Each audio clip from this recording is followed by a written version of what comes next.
Эти маленькие щеночки, Сеня и Веня, оказались на территории одного из предприятий в Курске. Они не имели никакой защиты и комфорта. Работники этого места не смогли или не захотели стерилизовать их мать, охранницу. В результате когда-то белоснежные щенки стали грязными и пыльными. Но жизнь на улице принесла им еще больше испытаний. Недавно оба щенка тяжело заболели, и по возвращении после выходных на работу люди обнаружили их лежащими на земле практически без сознания. Они пребывали в таком состоянии в течение суток. Щенки лежали спина к спине, не в состоянии встать на ноги. Они чувствовали себя очень плохо, и в их глазах была боль и отчаяние. Они были несчастными и никому не нужными, и они мирно прощались со своей короткой жизнью, где не было ни одного счастливого дня.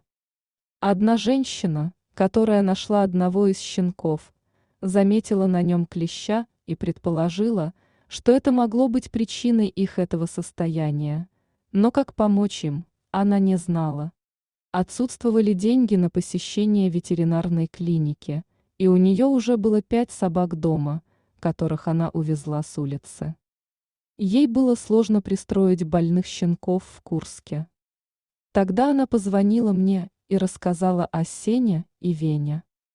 Понимая, что время у щенков идет на исход, я сказал, что возьму их под свою ответственность и попросил отправить их с этой женщиной в ветер-ю-клинику.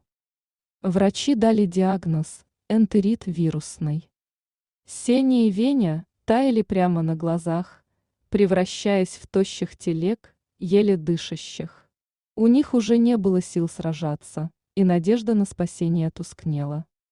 Но даже в этом ужасном состоянии они прижимались друг к другу, потому что других близких никого не было.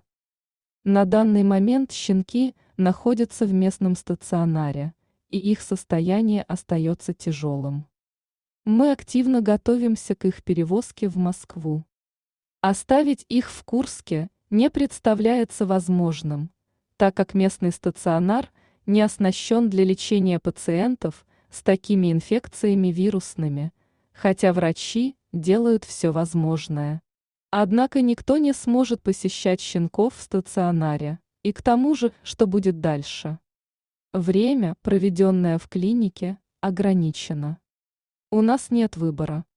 Но мы сделаем все, что в наших силах, чтобы это осуществить.